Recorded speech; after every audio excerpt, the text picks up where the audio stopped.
couple of people. Come on up, Laura Thielen. We can't do this without you. Chief Logan. Who else is back there?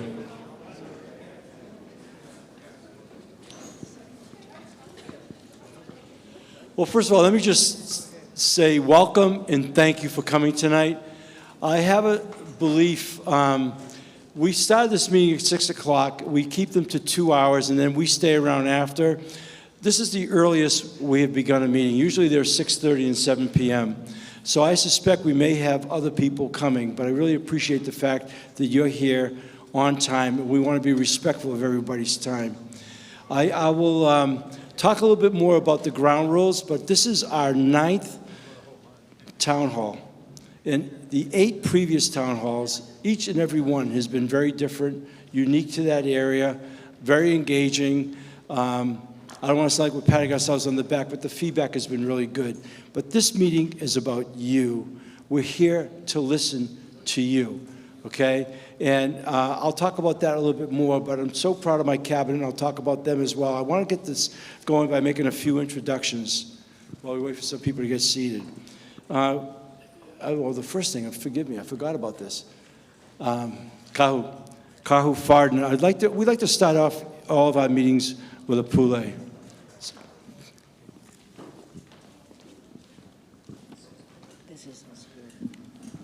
Join with me in prayer. Ho'omalu kākou. E kili kamakula niki ki e loa o ko ki au holo koa. E i hoi mākou kaupo i ohana i ako kume nei, i loko ki i hale, ma ka au ki Alawai nei, i loko ki ia wahi nei o Waikīkī kai. Ke kua nā ono e mālama, a hola ake e papahana, ki e town hall, ki e aha kuka ana. A nāo e hopo mai kai e, a hoi kai ka kumako meia, ka mea hano, Mayor Blangiardi, kia kua nauno e hoi kai ka iaia. Hawi aia ka ike ka nāoau e ho kōpona kona mau, kana mau hana like ole. A peia pu me kia po e i hope o oiho i kona mau alaka i kia kua. Nauno e haawi aku i lako pakahi a pau ka ike ka nāoau e ho kōpona ko lako mau kuleana. A peia pu me ka po i ako ko meinei ki ahiahi. Nauno e alaka i kia i a mākou pakahi a pau. Ka po e holohe, ka po e walau, nau e haawi aku i kolaku i alako ka ike ka nāoau. Kia kua, nau e mālama i ke ia wahi nei, a ke ia aha kuka nei, no ka pono, o ka holohe ana, a ka walau ana ke kahi me ke kahi. E hoonuia e i ka ike, a me ke koku ana. Kia kua, ke nui kuni a oe, nau e mālama i a mākou pakahi a pau, pa mākou ke ia papahana ki ahiahi, e hoi hoi a mākou ko mākou wahi kupono. Most kind and gracious Heavenly Father, we come before you and thank you for the countenance of your blessing.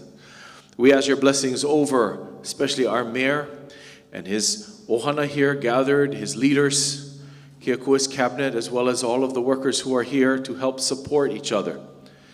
We ask your wisdom, your guidance, and your protection. Kiakua, we ask that we bless this place this evening, this town hall, for its purpose of gaining information, sharing understandings. We ask that you bless everyone who's here, and we lay that blessing on each one, Kiakua, that you give, extending to us as we return to our various homes and families, that when your eyes deem it the right time, we will gather in your name. For the purpose of this evening, Kiakua, give freely of your spirit to guide over and watch and share the ideas. Speak to the na'au, speak to the hearts of the people as they share, as they ask, as they wonder, and as they are informed. Kiakua, we ask the special blessing over all the leaders here of our city and county of Honolulu, not only for that wisdom that they need and the strength in mind, but the strength in body, knowing that they work many hours beyond what we think or know. And sometimes they take their work home with them, or sometimes they leave so late. Bless their families, giving them that heart and forgiveness, knowing that they're working hard for the larger community. But Lord, always make time so that their families are honored. We ask your blessings of good health over our mayor, keeping him strong in mind and heart and spirit and physically. Kiakua, guide him, especially when he goes to and fro his house from his family, Kiakua, and protect him Protect him from all that might be out there. We thank you, Lord, for this opportunity. Ake pule nei mākou ia oe, me ki aloha nui ia oe. May aloha rest with us all. Makaino kau ke ki hiva hiva o Yesu Christo ka o leo pule. Amene, amene, amene. Mahalo ke kua.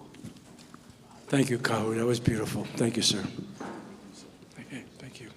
All right, I'd like to start off with some of our younger people. One of the things that we did when we first got into office was we had promised we were going to stand up a youth commission because all of us believe that so much of the work we do is not only for the present, but it's for our future, and only made sense for us to be able to bring some young people. It was a very competitive process to be selected. And I'm going to we have 3 of them here tonight, and I think, and I've told them before, part of their development opportunities to be able to address a group like this. So I'm going to start off with Daniel Pruder, who's the chair, this year's chair. Told them all they have 2 minutes each to come up here and say, we don't edit them, you can say whatever you want. Come on up, Daniel. And we'll bring Kylie up next, and Elijah, you're going to go third, okay? Aloha, everyone. My name is Daniel Pruder, and I currently serve as the chair of the Honolulu Youth Commission. So the mayor told me not to grandstand, so I'll try to keep this short. So I hail from Council District 5, and I'm actually from Mōʻiliʻili, born and raised. So you might ask, what is the Youth Commission? So the Youth Commission was created in 2020 by ballot initiative to give young people a voice in city government. And since 2021, the Youth Commission has operated to serve its constituents across the island of Oahu. So far, we've tackled initiatives such as education reform and healthcare and other interesting issues for young people. And at least what I've taken away from it, it really demonstrates that young people do care about what happens in our government and they do want to say in it. Because in the past, there's been a lot of misrepresentation for young people, and there hasn't really been a way for them to have their input in government. So I'm really happy that the mayor and his administration has supported this youth commission and continues to assist it as it achieves its goals. So thank you, everyone, and mahalo.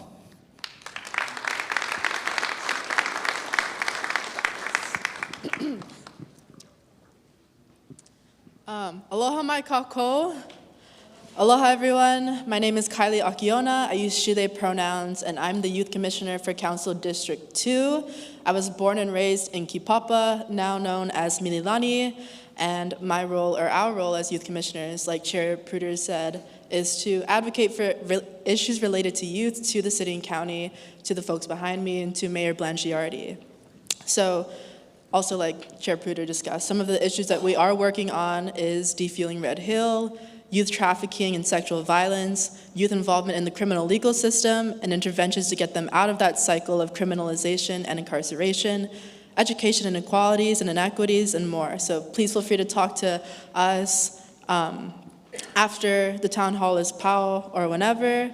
And also we host meetings every third Tuesday of the month at 5:30. So please feel free to join us, talk about issues, or invite your keiki and their friends to join us online via Zoom, just to talk story and vala'o. And we also have a youth survey that's going around. So please, I don't know the website name, but if you just Google Honolulu Youth Commission or find us on Instagram, feel free to find that youth survey and fill it out, and tell your keiki and their friends to fill it out also. And just so y'all know a little bit about myself and my interests, I'm a Kanaka Oiwi, or a Native Hawaiian, Oceania and Pacific Islander person, and I really care about my communities, especially my Filipino, queer, disabled, incarcerated, and criminalized communities that are systemically and intentionally underserved, underrepresented, and oppressed. And even though I've graduated from college recently, I'm a lifelong haumana, and I'm always open to learning more. And especially as someone who is not from this community, I really want to learn more about the things that you care about. So mahalo to all of you for coming out tonight. And I hope you enjoy this town hall and get to advocate for your communities. So mahalo.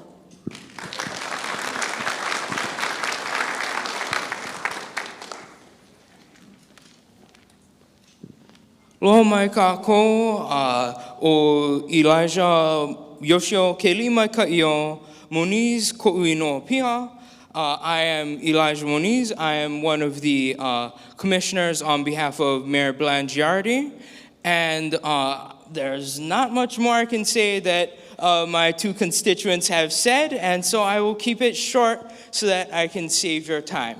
There are several things that I do want to say on behalf of our entire commission, because we are trying to make our next year, our third year being in incorporation after the vote that Chair Pruder mentioned.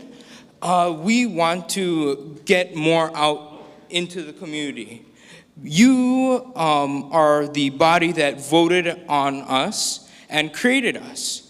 And we want not just more contributions from you and from, nonprofit organizations that talk to us. We want contributions from your children, from your grandchildren. We want new members, because there's a limited amount of time that we are in our age range. We are only youth for so long. That is just the unfortunate truth about the matter. And we are going to need more youth to fill the next generation of the Youth Commission. And so I would like to encourage you today to get your grandchildren, your children, out into the community and follow us. Not follow me, just like specifically, but follow the example that you are setting by coming out here tonight, and follow the many people out here who are serving the community. And thank you.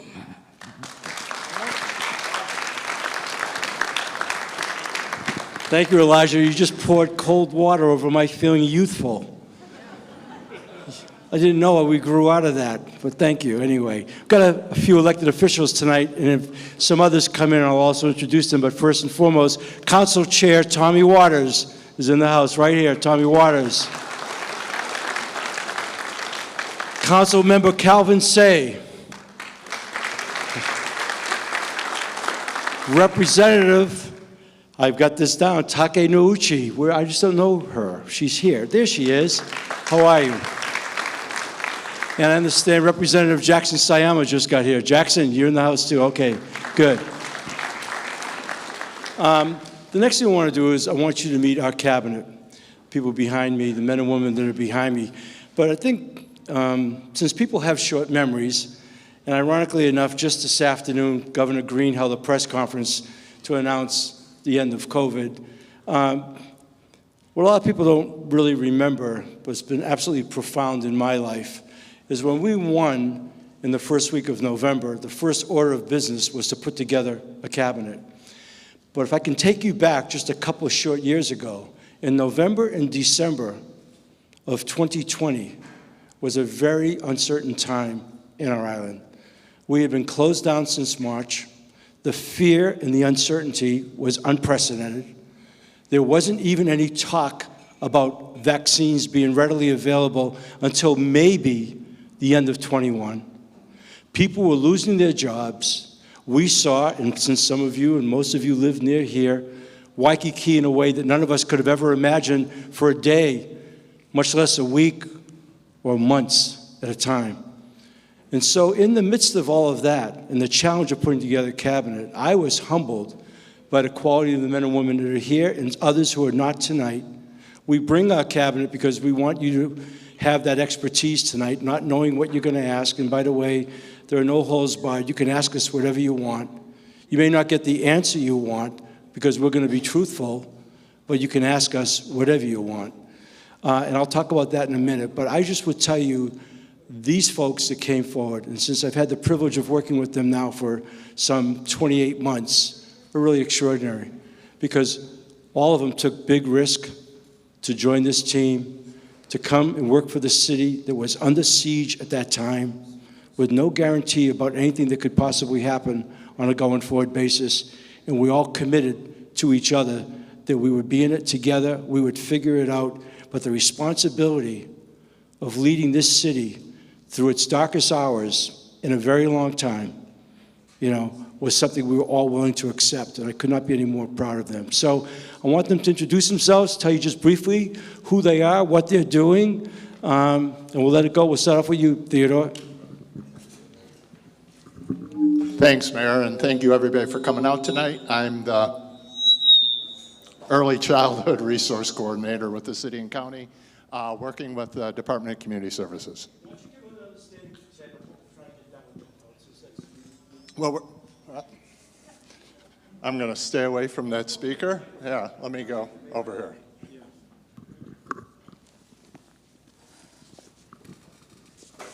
Okay, I'm going to do that again for those of you that didn't hear me. I'm Ted Burke. I'm the Early Childhood Resource Coordinator with the City and County.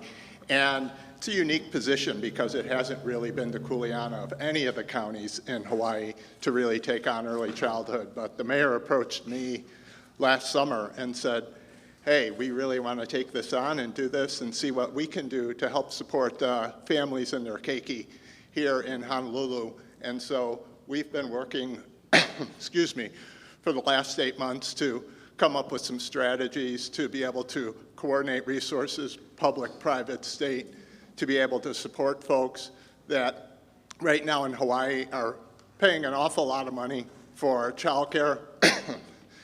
And we have providers that, excuse me, we have providers in Hawaii that need a lot of support. So one of the things we're trying to do is coordinate with the other counties and coordinate with the state. And looking forward to addressing you tonight, and any questions you may have, come see me. I'll stay out here for a while after. Thanks.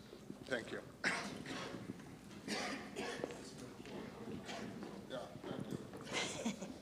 Good evening, I'm Lori Kahikina, CEO and Executive Director of HEART. Come join us as we open up on June 30th and have some free rides thanks to DTS. Aloha everyone, I'm Rick Keene, I'm the Deputy Director at HEART.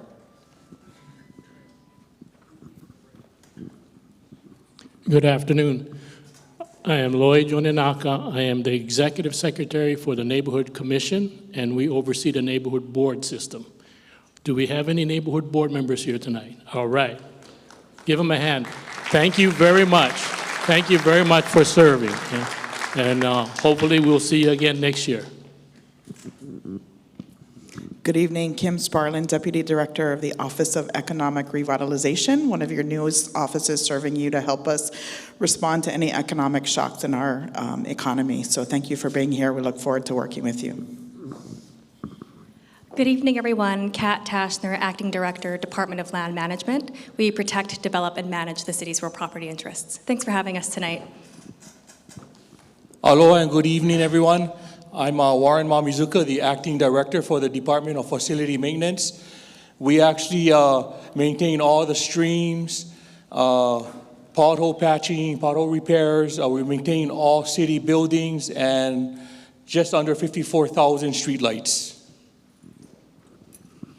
Good evening, Tracy Kubota, Deputy Director for the Department of Enterprise Services. We have the Neil Blaisdell Center, Waikiki Shell, Honolulu Zoo, and of course the city golf courses, 6 of them. So welcome to the Alawai. Thanks for being here.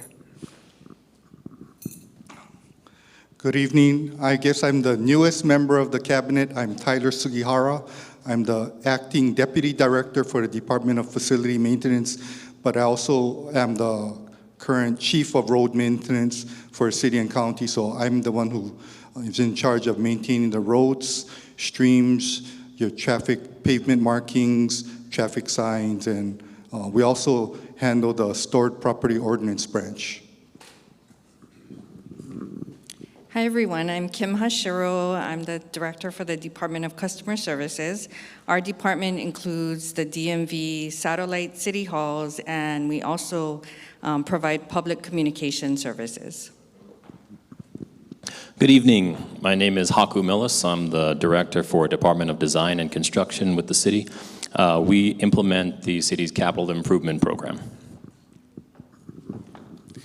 Aloha, I'm Andy Kawano, Director of Budget and Fiscal Services. My team oversees the budget process, treasury, real property taxes, accounting, fiscal services.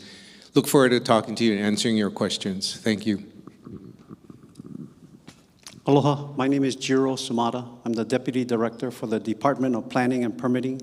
We take care of building permits and land use permits. Thank you. Aloha, my name is Stephen Courtney, Deputy Director for Information Technology. We're the ones that provides the computing, the networking resources, communications to all these city departments. We also provide applications both internally and externally to the public. And we have a number of applications, and please, this is a flyer that's in the back there at the table, and it'll talk about all the applications that we do provide to the public. Mahalo. Good evening. I'm Nola Miyazaki. I'm the Director for the Department of Human Resources, and I'm also honored to be Mayor Blangiardi's representative on the Waikīkī Neighborhood Board. It's nice to see some familiar faces out there. We manage the city's workforce of more than 10,000 people, and we would love to share information about all of our job opportunities and what it's like to work for the #2 ranked employer in the state of Hawaii. So I brought one of my top recruiters. He's at the back table. We have a jobs table, Andrew Hinkle. So we'd love to share information. If you or your family or friends are interested, please stop by our table. Thank you. Aloha and good evening. My name is Edward Los Baños. I'm the Deputy Director for the Department of Community Services. My team works closely with the nonprofit service providers to provide a number of different services across the island. Good evening, everyone. My name is Mike Formby, and I'm the Managing Director. And the Managing Director's office works very closely with the Mayor and all of the directors and deputies up here tonight. Thank you. Good evening, everybody. Krishna Jairam, I'm the Deputy Managing Director. Thank you for being here this evening and spending time with us. Aloha, everyone. Sam Moku, Chief of Staff for Mayor. Glad to be here.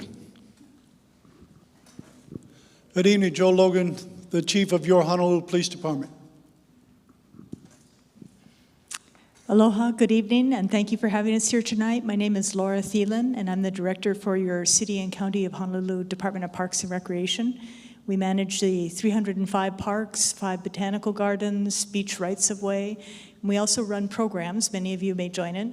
And if you have any teenage or young adult children or grandchildren, you're looking to get out of the house during the summer, we are hiring for summer fun, so please come see me afterwards. Aloha, good evening. My name is Nicola Hedge. I'm Deputy Director with the Office of Climate Change, Sustainability, and Resiliency. We're one of the newer kids on the city block with a vote to add us to the city charter in 2016, and look forward to answering any questions that you might have for us. Thank you. Aloha mai kākou. John Nouchi, Deputy Director of the Department of Transportation Services, here on behalf of myself and Director Roger Morton. Our department is we're tasked with making sure everybody can move freely through the city, whether they walk or whether they roll, where we oversee planning and engineering of streets and other ways to go, and also love the bus and the handy van and our soon-to-open rail system on June 30th. Hi, good evening, everyone. My name is Jennifer Walter. I'm the Deputy Director at the Department of Emergency Management. We help coordinate the city's preparedness, response, and recovery from major emergencies and disasters. Aloha and good evening. I'm Kalani Hau, Fire Chief of the Honolulu Fire Department. Happy to be here. Aloha, everyone. Mike O'Keefe, Deputy Director with the Department of Environmental Services. We manage most of the island's wastewater, which includes 9 wastewater treatment plants, 71 pump stations, and 2,100 miles of sewer system. We also manage most of the island's solid waste, which includes H-Power, the waste-to-energy facility, the Waimanalo Gulch landfill, and 6 refuse and recycling drop-off convenience centers. Thank you. Good evening, everyone. I'm Erwin Kawata. I'm the Deputy Manager at the Board of Water Supply.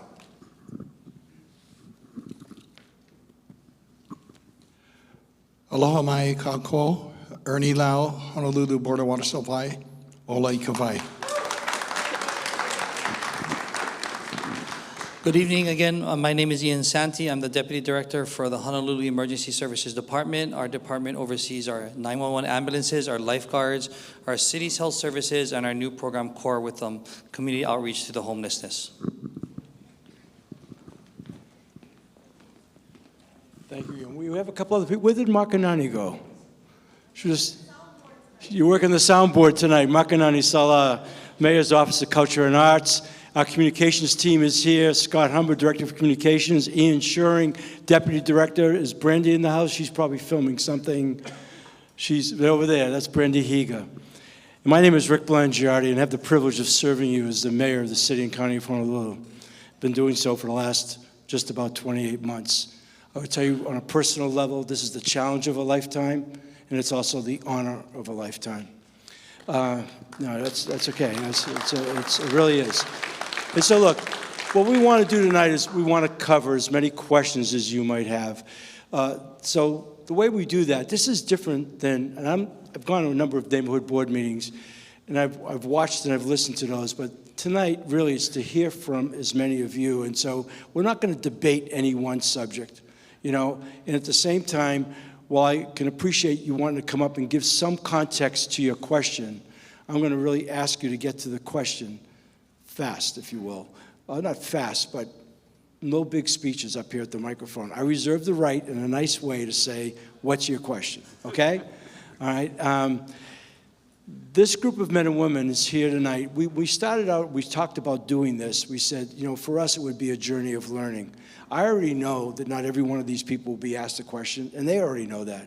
But they're here because all of us are taking a holistic approach to try to really understand across our island, and we've gained a really great education over the past 8, the issues that matter most to people. At the same time, I would tell you that in order to get things done in the city, you have to have a cross-sector collaboration. You have to break down those silos. I expect these people to work together as a team. They do that.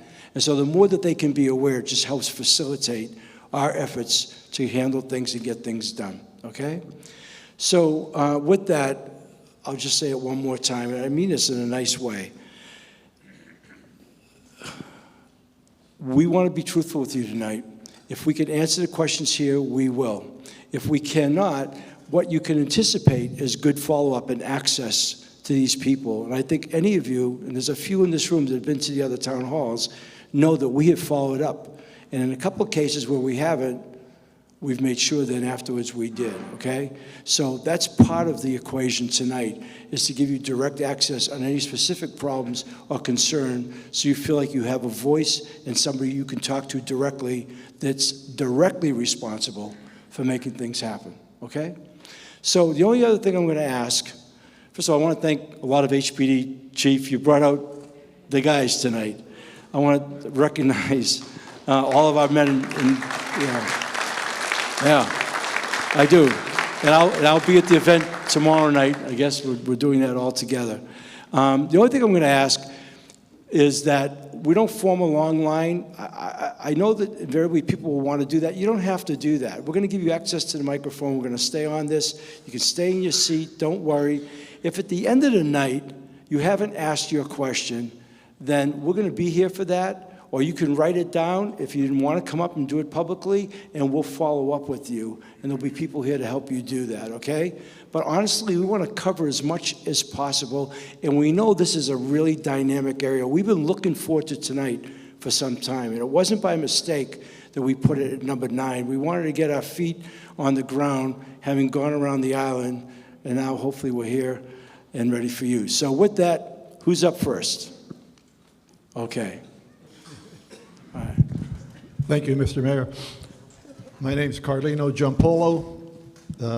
When you were president and general manager of Hawaii News Now, I admired your speak out messages that touched upon respecting the dignity of everyone. Now, as mayor, you have even a greater opportunity to speak out and take action to end injustices. Refuse pickup by the city begins at 6 a.m., and that is reasonable.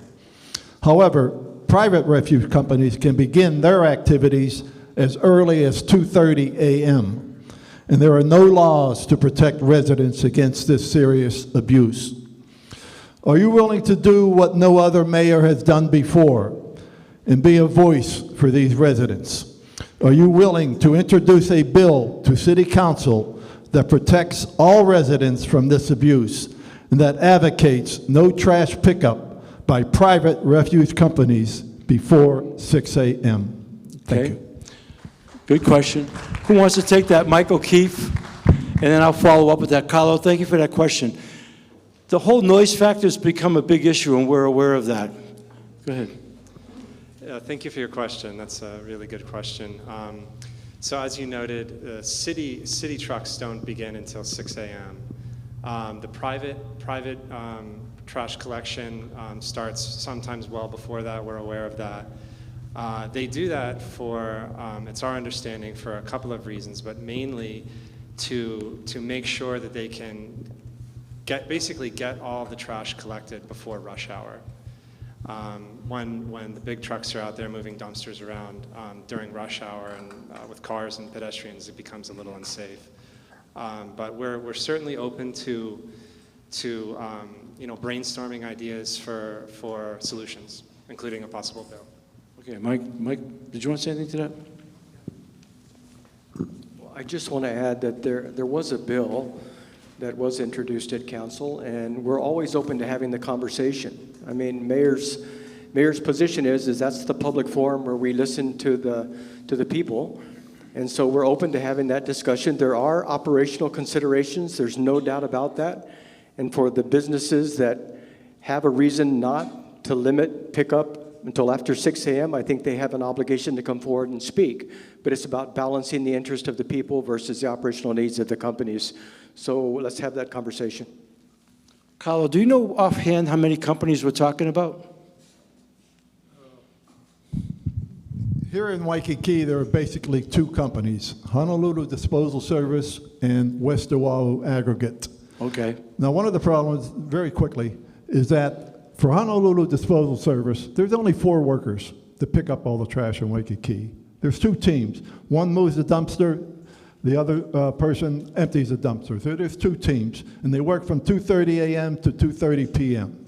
But if you had just 2 more workers, then you have 3 teams, and you divide that into the 24 hours that it takes to pick up the trash, and you could start at 6 a.m., and you can finish at 2 p.m. All right, well, so the best I can promise you tonight, and this is a promise, and you can follow up with me, is we will talk to those companies. We'll see what we can get done legally.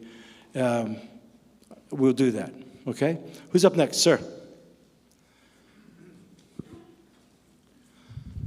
Mayor Blangiardi, can you tell me today or tell me when you would know whether the Ala Wai Golf Course will stay an 18 holes golf course in the process of the Alawai watershed project with the Army Corps in creating a better detention basin and a floodplain at this property? Well, I can tell you this, and maybe somebody back here, the Army Corps of Engineers and the flood mitigation project is something we're very supportive of. And a lot of work has gone into this second round because we had lost that project, and it's not a project we could afford to lose. At no time whatsoever have I heard on their plan, and the plan is not finalized yet, to do anything to alter it being an 18-hole course. I've not heard that. So I don't know if anybody wants to add to that. Haiku might. When Haiku introduced himself, it says in charge of capital projects, that they do all of our big construction. They're kind of like our in-house architectural team and construction team. Oh, yeah, thank you. Once again, Haiku Millis. We've been working very closely with the Corps on this. There are concerns within the community that there will be significant changes to the golf course, but right now, we're not making any changes to change it from an 18-hole golf course. We work very closely, they work very closely not just with DDC, but also with Enterprise Services, who is responsible for managing the golf course. And so they attend every meeting, and the Army Corps understands the significance of the Alawai Golf Course. I wasn't a golfer in the 80s when the first 6 holes were rerouted to accommodate the driving range. I didn't know the politics of it. But with the federal involvement and federal money, let's get a better 18 holes golf course than what we have. Let's put Top Golf here too in the front, and Let's keep this a golf course for perpetuity. Thank you. Well, okay, you know, not just because we're at the Alawai tonight. That's good. That's good. You give them applause. Look, we know this is sacred ground, okay? We get it. This is the most widely played municipal golf course, I believe, in the world as a statistic. It was Tracy here. I used to hear, right? I think it holds the world's record for being that. So nobody really wants to mess with that.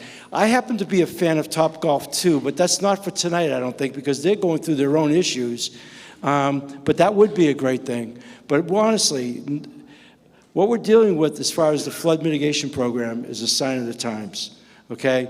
And the idea here is to come up with something that's going to not only be highly effective and protect 200,000 people, but our economic engine in Waikīkī, and not to mention a whole lot of other stuff that could go wrong in the times of a flood. But we certainly don't want to alter our golf course. So maybe we could make it better. I don't know. That's a possibility. But okay, there you go. Thank you.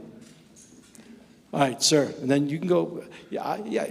We'll just, you know what? After somebody finishes, you can just walk up, and if you know, and then we'll get there. Don't worry. I just say, just stay seated, relax. It'll be okay. I promise you.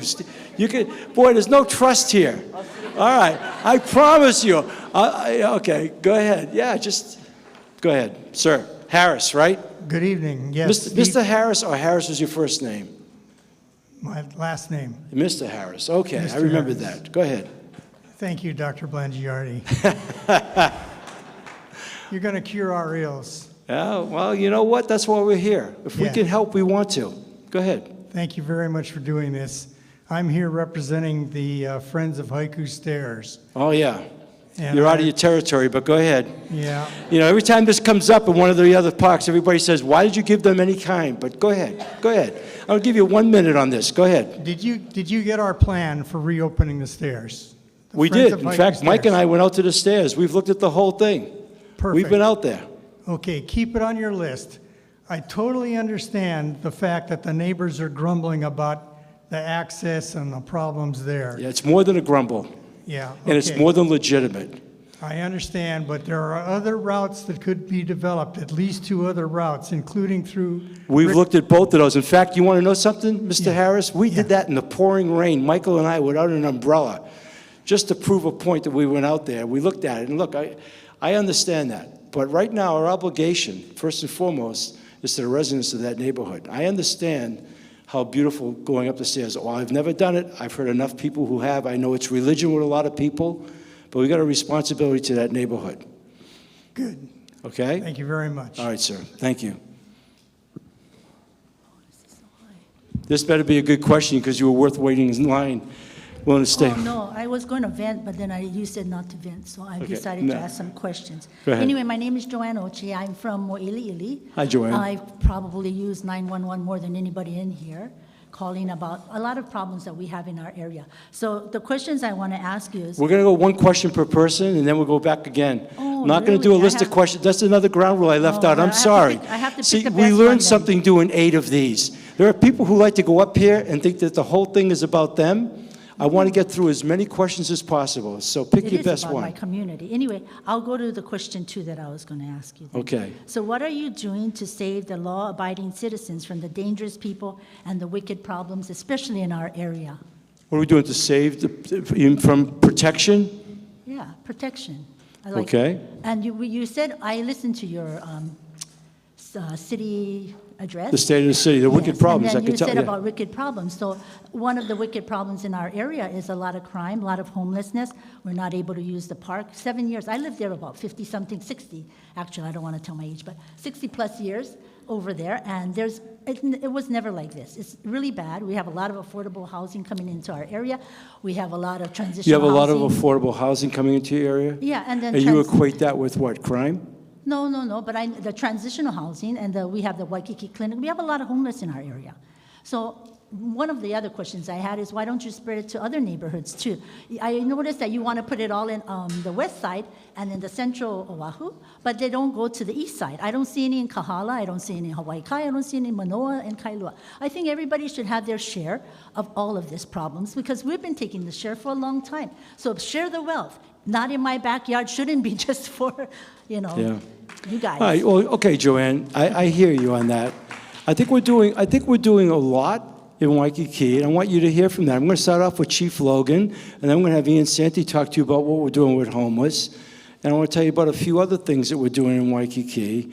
We understand, if I said jokingly about the Alawai being, in a way, sacred ground, we understand how important Waikiki is, and for our residents who live here, not just our guests that come to visit. So Chief Logan, you want to address the crime in Waikiki, sir? Major Platt's here too, and you may want to. She said Mōʻiliʻili, or you're talking about more than one area? Yeah.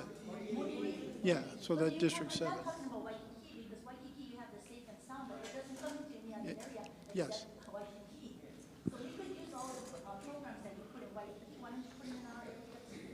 So what you, so that is that's an idea that we can work on, and something that has to be coordinated through multiple agencies, so not just the Honolulu Police Department. But you said one thing that was interesting to me. You said crime was on the rise and rampant. But right now, I can tell you in the first 5 months of 2022 or 2023, crime is actually down. And it's down in almost every district and almost every category that we measure. There's a couple districts and places. I know what the media says, and I know what you see, and I know what the perception is. But I'm telling you what the statistics show, and what our officers and men and women are out there every day doing, is keeping crime low. It's not, we can't erase it. Unfortunately, we have bad people that are still running around our streets that should be incarcerated, but they're not. So we're doing our part to put people into the criminal justice system. It's up to the system to absorb that individual and then help them, right? But that's not happening in I believe, in the capacity that you would like in your area. And I understand about the rest of this, and I'll let other people talk about that part. But I can tell you the men and women that wear this uniform are doing their best with what we can do to help all of you with crime. And I'll tell you right now, like I said earlier, it's down right now. It's down in 12% to 40 to 60% in certain areas in certain crimes. But by and large, crime is down in Honolulu. Don't listen to what you might hear on the radio or television. That's not necessarily true. Crime is down. And yes. Unfortunately, that's a little bit out of my pay range. But thank you so much for that. All right. I want Ian talk about it, and I want to address this too. You said the reporters are not doing their work. Is that what you said? The courts, the judiciary. We've been having conversations. Go ahead, Ian. Again, thank you for the question. Again, homelessness is a top priority of the mayor and the Office of Housing, as well as the Department of Community Services and the Emergency Services Department. In the County of Honolulu, we have our CORE program, Crisis Outreach and Response and Engagement. It was born inside downtown Chinatown, but we have gone out through the entire island. So to say homelessness is not elsewhere, it is in the entire island, and it is a process that we are addressing.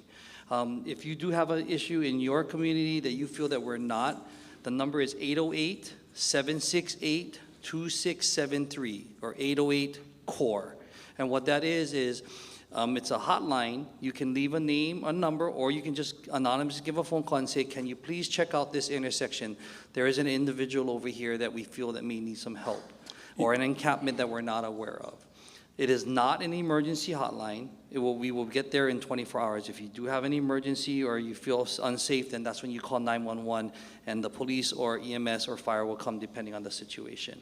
But we have made a great impact with over 1,000 contacts in the last year since the CORE program has been out there, and we have traveled to as far as Waianae, all the way to Hawaii Kai, as well as the North Shore, in focusing also in town.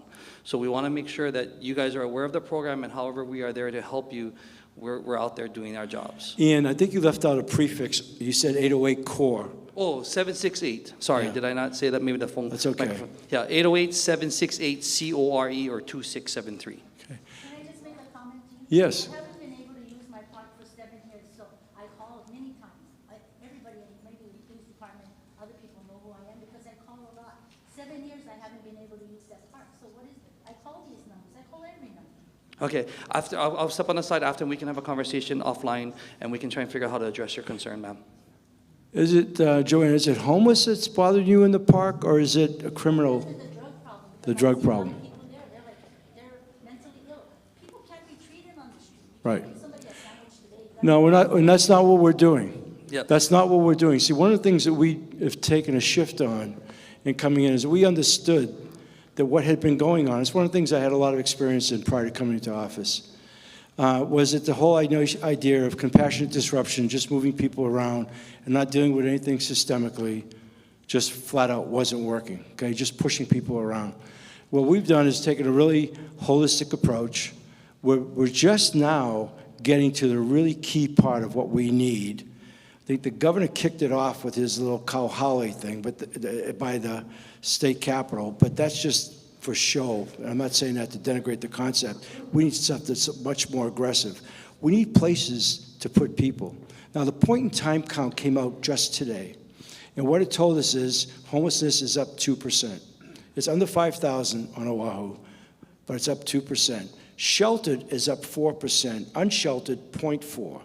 So there's been more people perhaps driven because of the economics of COVID into homelessness, but they're people, good people, and we are set up right now. If somebody wants to go somewhere, we can take care of them and their family. What we're dealing with, Joanne, is what you're talking about, is that 50% of the people that are homeless that you see have been out in the streets for 10 years or more.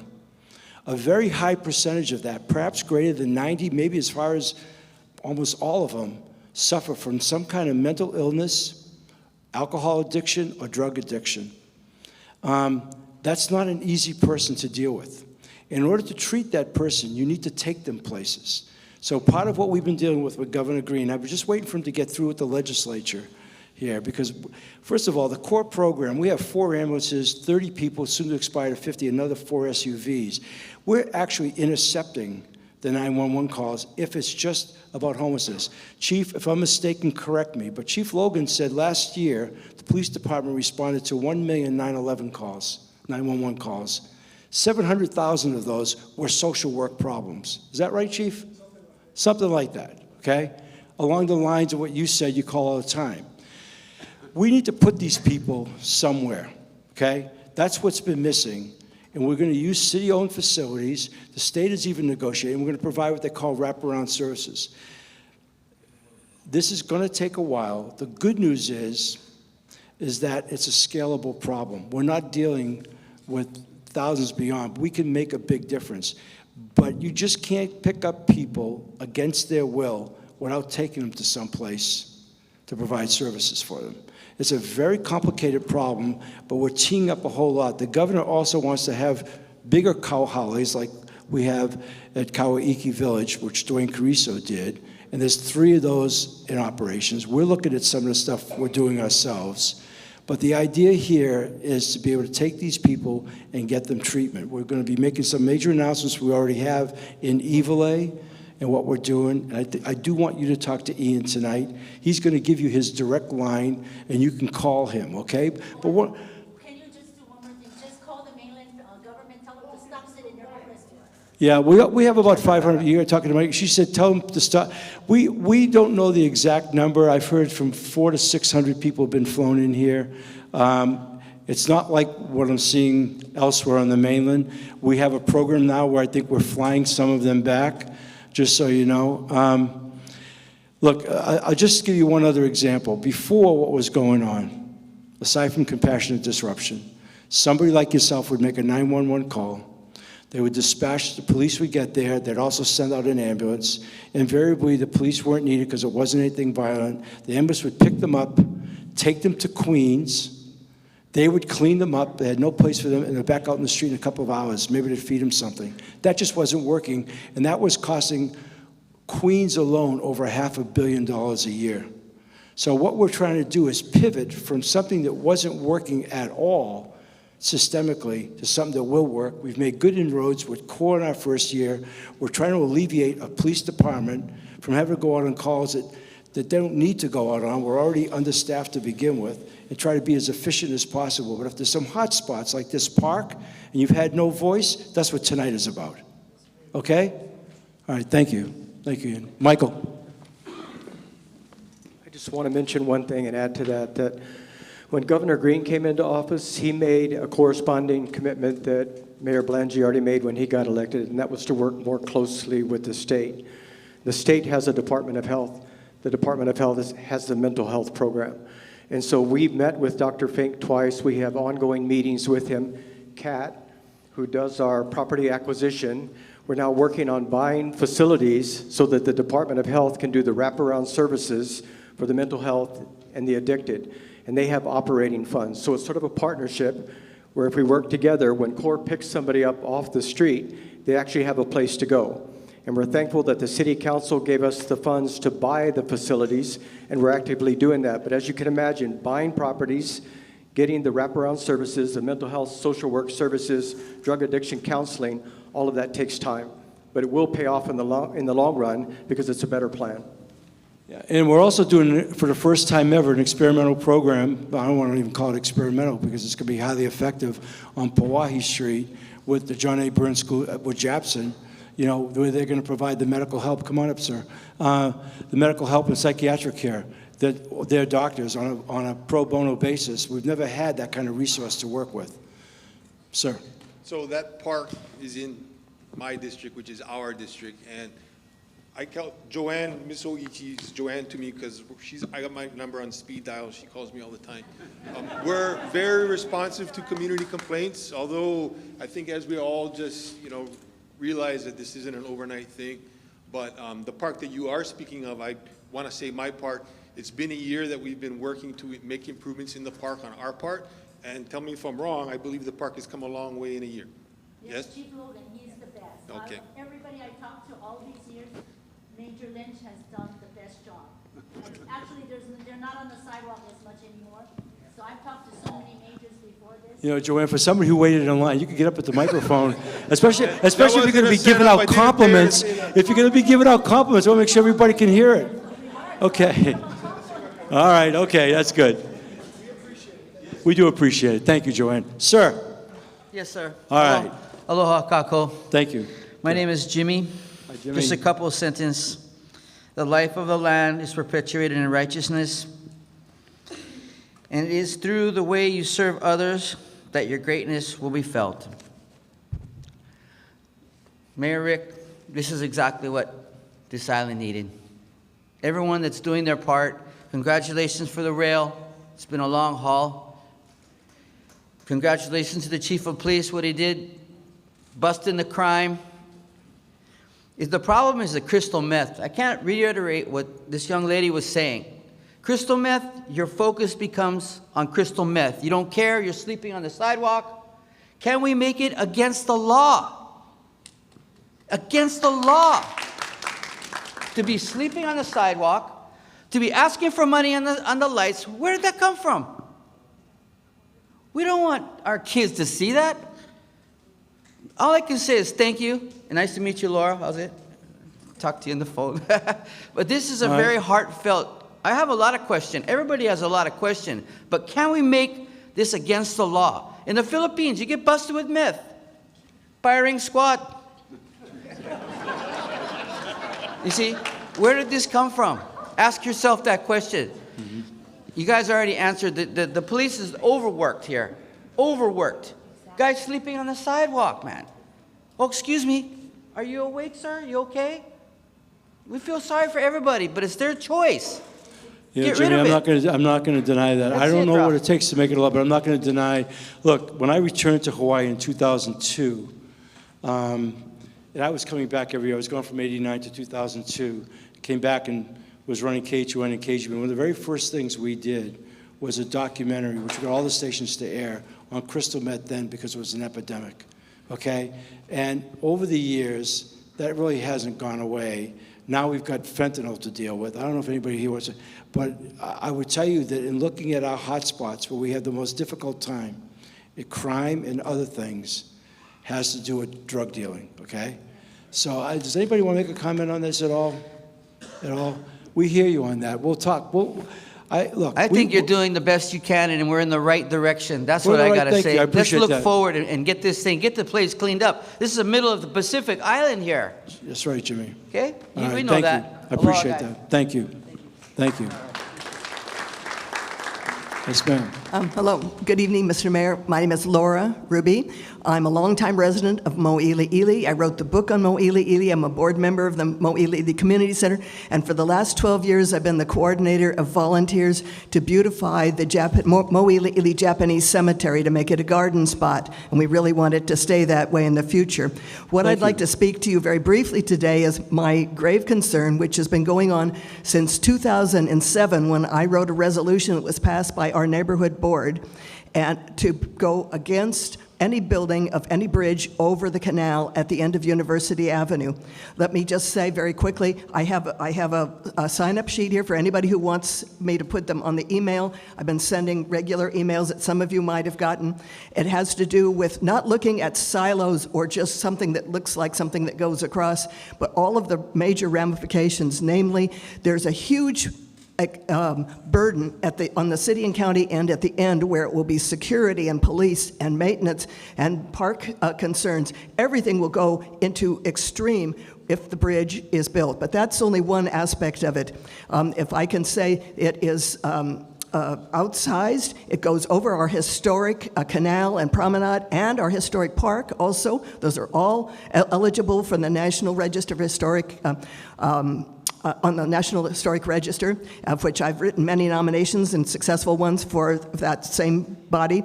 I respect all of the things that you folks are doing, but you'll have to talk together to find out that there are so many things that are not feasible in this. I have two things I'll just hand to Mr. Mayor, and and those are the last two things that I've sent out by email, but it has to do with, these ones have to do with the huge concrete that's there, the huge overbuilding that's there.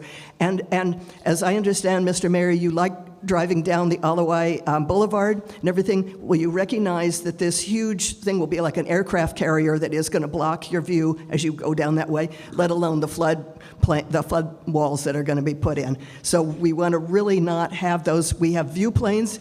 We have, you talked about the economic engine of Waikīkī. It is all about that. If we interrupt that in any way, we will really be losing out in that particular way. There's so much more I could talk about, but I won't take more of it. No, I appreciate that, Laura. Well, what I'd like you to do is to stop any further planning and relegate all of those documentations to the city and county archives. And if you've been to them in the basement of the Fosse building, they're extensive, and there's many, many plans in there that have been planned but never built. And I'd like you to move to put them there, please.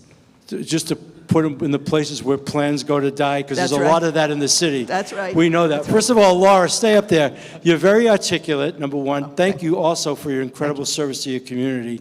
Let me just ask you a question, though. Okay. The design of this bridge aside, since coming here in 1965, back when I was a young man, I could run around from the university all the way around the Alawai and back. Okay. People have been talking about putting another bridge or some kind of bridge over the Alawai. I mean, I heard that years ago, years and years ago. And I've heard that through the decades, okay? Are you against any kind of bridge going over, or just this particular one? First of all, the McCully Bridge needs to be retrofitted. They put in the big water pipe over there, but they didn't put in a new pedestrian or bicycle lane there. That is only 0.37 miles away from where they want to build this particular bridge. Anybody who is an active bicyclist, I think, can do that. Second of all, on both sides of the canal they're residential areas. They're not commercial areas. So whatever traffic or whatever anything that's going on is going to be completely disruptive to the people, the families, everybody who lives there. It's just designed to be a pedestrian bridge with bicycles, right? There's no cars going over. That is what's supposed to be in their planning stages. But you never know. No, I can't put a car over there. Come on, you can't do that. You can't even access on the Mocha side. You cannot. I mean, you'd have to go through something really crazy. I can go into. I'd like to talk to somebody that. Yeah, we're going to have you do that. We're going to have you do that. But there's only so much time. But parking, security parking. Kids that go across the street to play on the playground after school's out. I mean, there's just and it's overbuilt. And these, I'll just hand these off Laura, to you. It's they're clones. They're clones of big bridges. You've made your point. I promise you. Thank you very much. John Nouchi, who says he's in charge of everything that rolls, we're going to give him this. Okay. I'm going to have John contact you, right, John? Okay. Laura, thank you, and thank you again for everything you've done. Next up, here we go. Good evening, Mayor Blangiardi. My name's Dylan. What's your first name? Dylan. Billy. Dylan. Dylan, I'm Yeah. sorry, go ahead. Joe Logan knows me. He's been Joe- acquainted with me. Okay. So anyways, what I'm actually really against is reactionary government, okay? I like planned government. And, you know, with the recent tragedy of what happened over on Kapiolani Boulevard, we had the installment of speed bumps. I don't know if that camera was planned to begin with, or was that camera put in afterwards because of reactionary cause. So what I want is planned government, not reactionary government. And so your question, look, Sarah Yara's death was terrible, but that was committed by somebody who should not have been behind the wheel of a car. Well, okay? I can counter that point that you just made by stating out that in Makakilo, 4 licensed police officers who are licensed police officers and licensed drivers chased a teenager to their death. So let's not talk about who's supposed to be on the street. A license doesn't make a person a safe driver. Not having an unsafe driver can have a license or not. It doesn't matter. You can have the safest infrastructure in the world. You'll still have tragedy. We need planned government. And how would planned government stop somebody who has had numerous moving violations, who's been arrested numerous times, who is driving without insurance? How is planned government going to stop that individual? How do you think they're going to do that? That is from called getting an behind outlier. the wheel of a car? Excuse me? That's called an outlier. It's called a You what? want to change and do It's everything. called a what? An outlier. I disagree with you, Dylan. Well, you disagree, but it's one person. Okay. The what? Take away his car. That's Well, an interesting thing. Well, in the situation with that, he was using his parents' car. Yeah. Apparently. So when you talk about, well, it's just the same thing, is that when a criminal breaks out and they steal a vehicle and then go and hide in Kailua. Let me tell you something, Dylan. What about that? I don't disagree with planned government. I mean, in trying to do what we can, this is what we do. I just was joking with Laura a minute ago about the city with all these plans where they go to die. Believe me, the city's been over-planned. But when you talk about reactionary versus Well, that. it's completely reactionary because, and I can explain, because multifaceted, multi-departments are going to get affected by the statement. But what it comes down to is there's other neighborhoods, areas, and everything on the island that need attention and care for their infrastructure. You put speed bumps up in Kapiolani. It's not you. I don't know how that came about, but was that you that gave the No, order? the state did that, but go ahead. Okay, so there's other areas that need attention and completely gets ignored. And I come with receipts, okay, buddy? So back in 2021, this is not the first time. 2021 is when it got documented, but we were calling and complaining for Kapiolani Boulevard to have its side area being maintained. I actually have documentation from an investigator that said that that area is not for them to handle, okay? And it's well documented. I can give you the receipts later. I can do an email on it. Why don't we talk afterwards? I think you've made your point. I appreciate it, Dylan. Oh, yeah, and I'm going to ask another question when I get back in line. Okay. Can we help you with the microphone? Let me. Thank you, Carlo. Thank you. Thank you. Good evening, Mayor, and to the directors of the departments and cabinet members. I'm Daisy Mariah, longtime resident of Kapahulu. First of all, thank you for having the city take over Leahi Avenue from a private owner. You can thank this guy right here, Mike Formby, when it comes to Leahi Avenue. Mike Formby championed that. And DTS Director Martin, we thank everyone because it made it much safer now. The former owner made it so inconvenient for everyone, including people trying to run over each other just to get across, and the kids were unsafe. Okay. But, my question is development. I'm not against affordable development. We need those.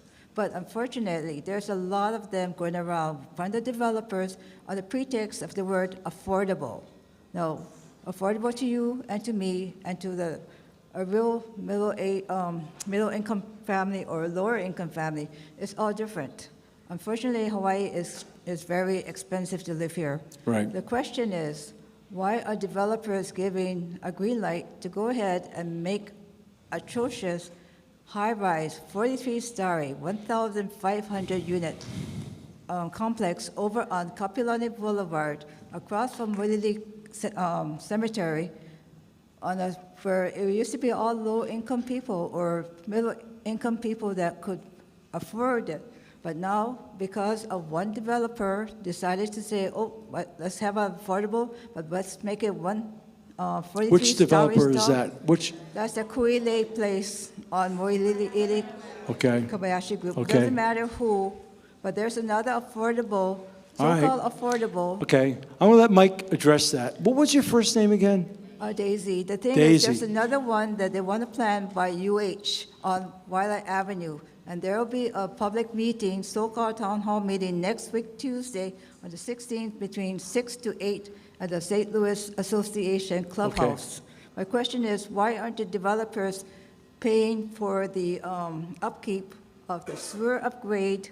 Because you know that area is very old, it's an older neighborhood. Yes. And we need to have sewer, and traffic needs to flow, because that place, as you know, any time of the day, it's impossible to make a left turn on either side of Kapiolani Boulevard, and also encumbers the other Okay. neighborhood areas, so Daisy, we'd like to I know. think I've got you. I want Mike to respond to what you're saying about the particular developer in that project.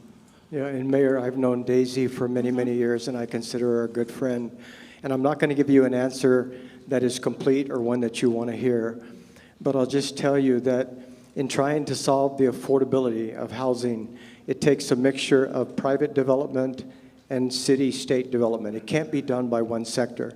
And when the private sector comes in and wants to build a development that will include either 100% or 50% or 20% affordable housing, at the end of the day, they have to make the project pencil out. And if it doesn't pencil out, given the cost of labor, the cost of goods, supply chain issues, the cost of land, relocating families that live on land that's going to be redeveloped, if all of those things that they have to do make the project not pencil out, then things don't get built. And at the end of the day, it really is a supply and demand issue. We have to have more housing. And there will always be an affordable component, but for people that have been in affordable housing units for a long time, we know many families that are living in one-bedroom units and they have 2 and 3 kids. That is not the way that you should raise a family. But they've been in those units and they've built up equity. And now they have the ability to buy a 2-bedroom market unit at the lower end. And they need a place to move up so that somebody else can get that 1-bedroom affordable housing unit. So it's a combination of things. There's no one answer. And I promise you, the people that live in that community that are against the traffic and against the relocation of the people that live there, no answer is going to make you happy. But I'm just telling you, it takes a mixture. We can buy land. We can develop land. Kat can tell you the details of us doing that. That is not the best use of taxpayer funds. That is the most expensive way for us to solve the affordable housing problem. We have to let private developers take their risk, use their money, and mix market, workforce, and affordable housing. It's a mixture. So I know many of you are upset about that project, but that's the reality of how it works. Right, thanks, Mike. But the thing is, my question was, they have not addressed the infrastructure at all. The city's PUC DP plan, it just says that Day Street, for some reason, will be having an upgrade in the sewer. Nothing with Kapiolani Boulevard, and that's where the heavy traffic will be. And as you know, trying to make a contraflow and left turn or only, any time of the day now, it's difficult on Kapiolani Boulevard. Yeah. And even with the contraflow, as you're trying to go through there because of all the schools that's around there. You know, Iolani School, Right. you have Alawai, Right. and then Kuhio, etc. And now they want to have another affordable one further up by University.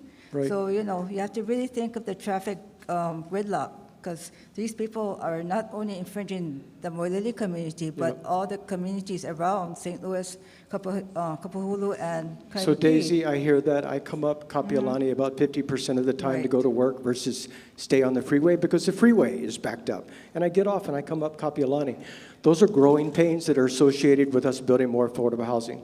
If we're going to build affordable housing, we're going to have to address the infrastructure issues that are associated with it. It's just a matter of addressing all of those concerns. Yeah, apparently the contractor did not address it. So I think there's a lot of really big problems that the city would really have to take a hard look into it, because it's going to affect the water supply, it's going to affect the traffic flow. Daisy, we're really aware of all the infrastructure issues. In this particular project, I don't know. I think, look, I think we've covered it, but I am going to ask Kat to come up because I'm going to tell you, since I said earlier about the COVID crisis got officially ended today, so to speak, I believe part of the reason why I decided to run for mayor was we had a housing crisis. The housing crisis impacts our society in so many ways, and one of the worst ways is this out-migration of people who just can't afford to live here anymore and are just leaving, especially young people that we need for the future of this place.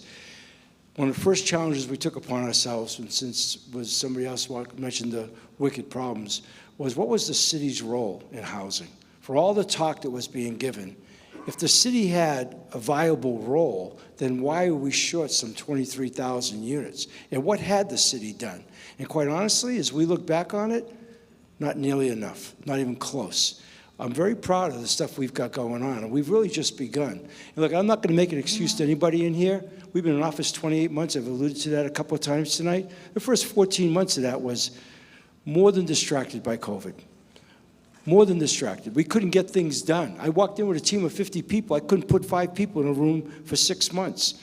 Not to mention what we're dealing with externally in the community as well as internally.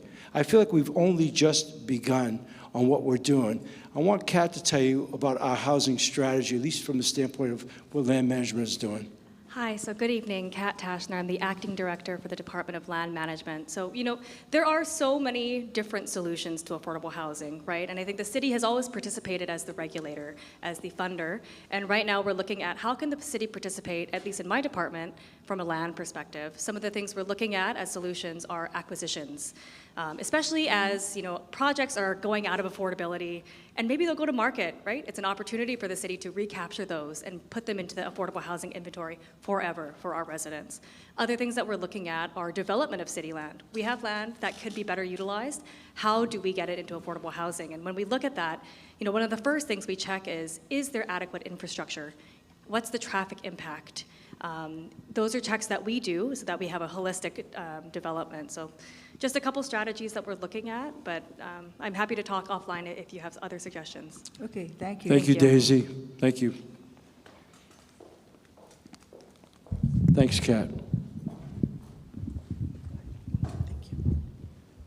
Hi, good evening. My name is Linda Kea. I'm with the Waikīkī Surfing Ohana. Our group was organized to save the Waikīkī surfboard lockers that were lost in a fire, the second fire last year. I actually had an entirely different speech this evening, but we've recently been able to connect at a prior meeting. And we're working towards a meeting to look at some solutions to get those lockers back. Are we meeting tomorrow at 3:30? I hope so, okay, yes. Okay, we are. We're meeting tomorrow at 3. It's been on my calendar for 2 weeks. Okay, well, I just wanted to come up. So what's up, Linda? What do you got? Well, that was it. I just wanted to come up and address that and just see if you had anything to add to that. Here's the challenge. The challenge, very simply, is we had a very large surfboard rack situation, locker in Waikīkī that had between 500 and 600 boards. Got burned down, cost the Moana Surf Rider Hotel $500,000 in their deductible and their insurance. Rebuilt it, got burned down again, cost them. Can't put it next to Moana Surf Rider anymore. And we're trying to figure out, and I'm just going to tell you in advance for tomorrow, where we could build something to probably not going to handle 600 boards, maybe 3, maybe more. And I happen to think that surfboards in Waikīkī look pretty cool. I mean, it's part of the whole thing, right? Part of the culture. But we got to look at view planes and all that other stuff. So I'm very curious to see what you want to do. We know we want to do that. We want to do that. Question is where. And if we could have built it again next to Moana Surf Rider, we probably would have out of convenience because it was so accommodating. But the liability of that with that hotel chain and doing that, wasn't worth it. Couldn't do it. Just appreciate that you're meeting with us tomorrow. Yeah, well, I'm looking forward to it. Yeah, what a way to spend my Friday afternoon. I don't surf for anything, but I love the sport. Well, our kupuna that can't get to the water right now with their boards really I understand. do appreciate it. Look, we know it's really important. I'm not making light of it. It really is important. No, we do. Thank Tommy, you. are you coming to that meeting tomorrow? Tommy Waters will be there. This is a guy that surfs, so that's just good. All right, good. All right, thank you very much. Thank you. So the line is formed despite what I said. Boy, I tell you, we've been at this for a little bit more than an hour. Aren't you trusting by now? Go ahead. Well, everyone Yes, wants ma'am. to have a chance, yeah? Lisa Vaughn Sakona. Hi, Lisa. Aloha. I'm here just to ask for clarification or confirmation with regards to Alawai flood plan. Specifically, the items that were options in the 2017 plan, I noticed many of them are not included in 2023. Is there any confirmation that those items are officially off the table now? Yeah, Haiku. Yeah, we've kind of covered this topic, but I'll let Haiku answer that, and we'll go from there, because we're still waiting ourselves to see, but go ahead. Thank you for the question. So there are a couple of similarities between the 2017 study and the new study. Pretty much the Alawai Canal flood walls. There were, I think, 3 basins that were being proposed, right, in the previous study. Those are not being proposed in this study. There were some flood walls. There were some debris catchment systems. Those are not being proposed in the current plan. Right now, the current plan is proposing a flood wall along the Woodlawn Drive and Koali Road, as well as the flood walls along the canal and the golf course. All right, so what's currently on the 2023 plan, that's what's moving forward? Well, that's what's being proposed, right? So we're in a planning study, right, in the very, very, very early stages of a project. So this project isn't even necessarily moving to design just yet. Okay, thank you, Haiku. Mahalo. Oh, thank you. Thank you very much. Yes, ma'am. Hi, my name is Jody. I want to discuss a permitting issue that's affecting my family and others in our situation.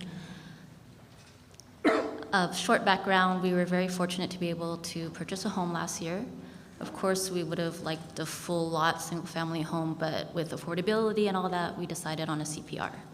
So this year, on board with Clean Energy, we applied for a solar panel permit.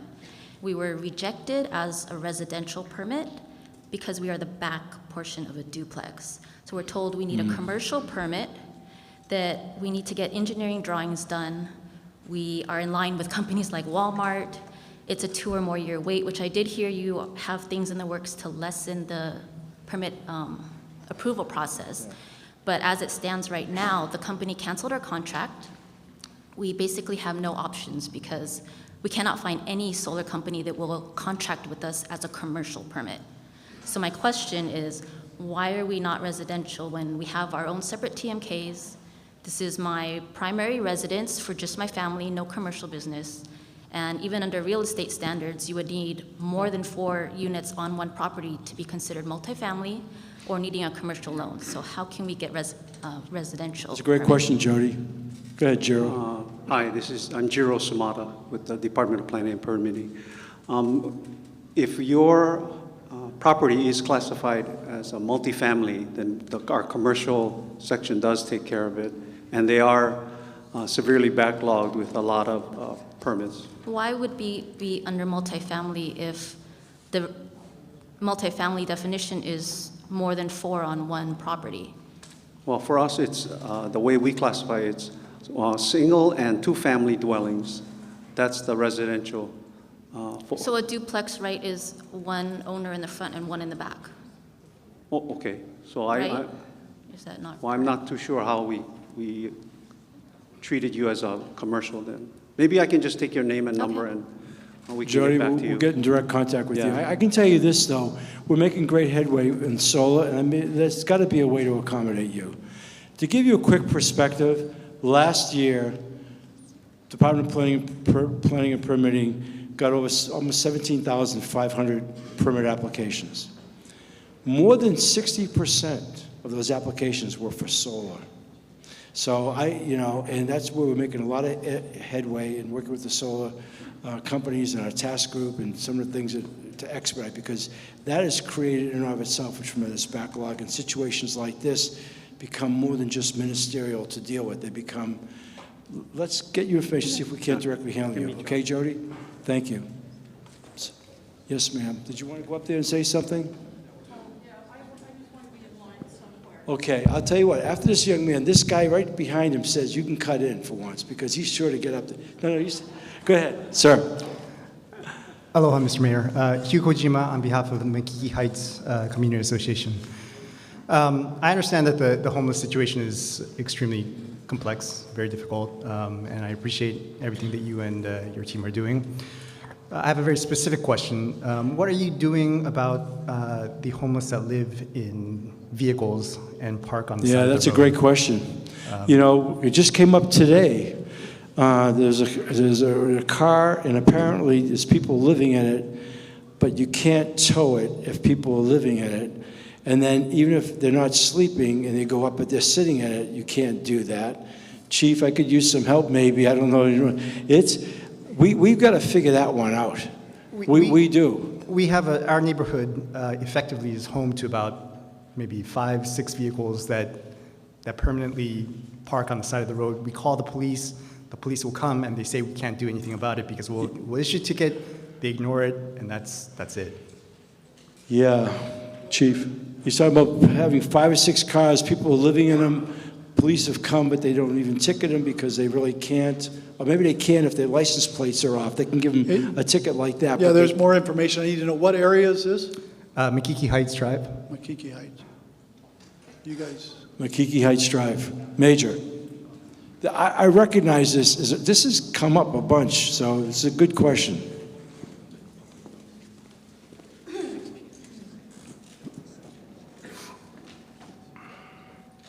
Yeah, definitely. The police officer you can call 911, an officer can go out there, and then between 6 p.m. to 6 a.m. in the morning, they're not allowed to sleep in a vehicle on the public property. So that's definitely something we can do, and we can cite. And also we call them during the hours that they're not supposed to be there, and they'll give them a ticket or they'll say go away, and then they'll drive away, they'll come back. And I've talked to police officers and they'll say, we can't do anything about it. Exactly, that's a violation. We can issue a citation and they come back, and then if they don't address that citation and maybe the bench warrant get issued by the court, and then we can definitely arrest those individuals. So that's the consequences. But I mean, I don't think that's not happening because the problem is it's permanent. The police will come. Yes. But nothing gets done. They'll issue a citation or they'll give them a ticket, and it just goes. It's just a cycle. That's I can get with you and then get the exact location. Let's get your personal contact information. I'm going to give you my card. I'll give you my number. You let me know if this doesn't get better. We're going to have a conversation about making it better. Okay? Because that's something we have to address. Okay, thank you. All right? This young lady, and look, I know some people up for a second question. I want to hear from people who haven't been. You can come up. Thank you, sir. Thank you. Thank you. Laura St. Dennis, Neighborhood Board 5. I live by Pu'alei Circle, and thank you so much, everyone who was involved with getting Leahi into city and county. We're almost POW, but not quite. There's still a few more things. We were told when it was signed that the Mauka or Diamond Head side of the street would be the walking path. No one in the whole neighborhood disagreed with that, but the Mackay parking would be given back. So there's the community garden that has no parking. We have one parking space on Paki. There are disabled gardeners who walk with a cane, bring a bucket with their tools and soil and plants. One lady was given a ticket. There is no disabled parking. So what is your question? Parking. Okay. We would like to have our parking back. I've You spoken haven't with gotten Mr. it back yet. Noguchi. Okay. I've spoken with Anton Krucky. I've spoken with Roger Morton. I've spoken with Mike Formby, and we're still nowhere. So, Mayor, if I could, I'll speak with John after this, but the last conversation that I had with John and Roger was that we want to restore as much of that parking on the Mackay side as we can. We understand the importance of that parking to the neighborhood, and we know that the neighborhood understands that that parking on the shoulder is not technically a legal parking space, but it exists throughout the county. So let me talk to John, let's talk together, but the goal is to restore as much of the parking as we can on the Mackay side of Leahi Avenue. Yeah. Absolutely. Okay, thank you. Thank you for bringing that up. Thank you. Yeah. Glad you brought that up. Issue 2 is some trees. I'll wait and come back. Yeah, let's get through the other people that are in line. Okay, thank you. Well, look, I'm really pleased with what got done with Leahi, because when we first looked at that, it didn't look like we could get it done. Mike really did champion that, and we got it done. So we're not quite finished, but we'll get there because we want to do it right. Sir. Oh, hi, thank you very much. My name is Steve Holmes. I live in Pālolo Valley. Hi, Steve. Hi, my questions are in regard to the Alawai flood control project and specifically in maintenance. So eventually the project will be approved, and will there be a tandem city maintenance program to keep the work in its pristine Well, I think state we're going to once have to it's do that. The completed? city's responsible for the maintenance, right? So if that's the question, I mean, it's one of the things that we've talked about. Haiku can speak to it, but Yes, thank you for the question. So the city, as the local sponsor, is going to be responsible for the maintenance after the project. We'll be having to enter into like an MOU and contract with the federal government that we will maintain this project once it's built. And we're looking at, you know, if we're trying to timeline this, you know, 6 years at minimum probably before construction is really legitimately underway. At that point in time, you know, I would expect that the city prioritizes this and is something that we're going to have to take seriously once it's built. All right, thank you. Yeah. And I wanted to thank you for fixing the ornate clock that's next to the police station on Kalakaua Avenue. I can't take credit, but go ahead. That sounds good. We fixed the clock. You fixed it, and I appreciate All right, it. somebody did. That's great. And I wrote in a letter to the Star Bulletin to get that accomplished. I guess that's how it happened. Maybe. Because it's been about 3 weeks since Yeah. then. So thank you very much. Oh, you're welcome, sir. I'm pleased to hear that. Go ahead. Aloha, Mayor, and my name is Winston Welch, and you we've met. recognize we interviewed you with Outdoor Circle and Save Ala Beach Park Hui and Protect Our Alawai I Watersheds. remember you, Winston. Yes. So I Go ahead. My evening was going so well till you got up here. But no, go ahead. I'm You just, said you I'm got just, a I'm P- just playing with you. No, I Go know ahead. you are. You said you got a PhD in these sorts of affairs when you came before us, which I appreciate. And I appreciate all of your cabinet coming out here tonight. It's really heartening to see all of you coming to our neighborhoods and listening to our, granular concerns. I have a couple comments and then a big idea that you guys might want to take away, if Go I ahead. might. One is that, help us help you. I'm on neighborhood board number 5 here. We meet here. Actually, tonight was our regular meeting. Please use us to require all departments to come before neighborhood boards and let us know what you're thinking. What are your projects? What are you planning? Way in advance, not a fait accompli of this is what we're doing. It could be whether it's the Alawai Bridge, the DPP zoning changes for the neighborhood, the watershed project. For example, we had one meeting this year on the Alawai watershed project that lasted for about 40 minutes for public comments a couple weeks ago. They didn't even have the engineer there. This is affecting 7 neighborhood boards, and it doesn't really look good when we're trying to communicate. Yeah, but we've had a lot of other board meetings. Wait, we've had lots of meetings. The outreach this time, how many, Haiku? 11. We've had 11 meetings, 2 and 3 hours. I sat in on them. Correct. Long. Where were you, Winston? I was at them, but this is a totally different plan that we've had presented now, so we didn't even know a lot of basic details. But my point, Mr. Mayor, is that we can't over-communicate these. I agree. We say that all the time. Go ahead. And the Corps said they couldn't even come to the neighborhood boards due to budget constraints.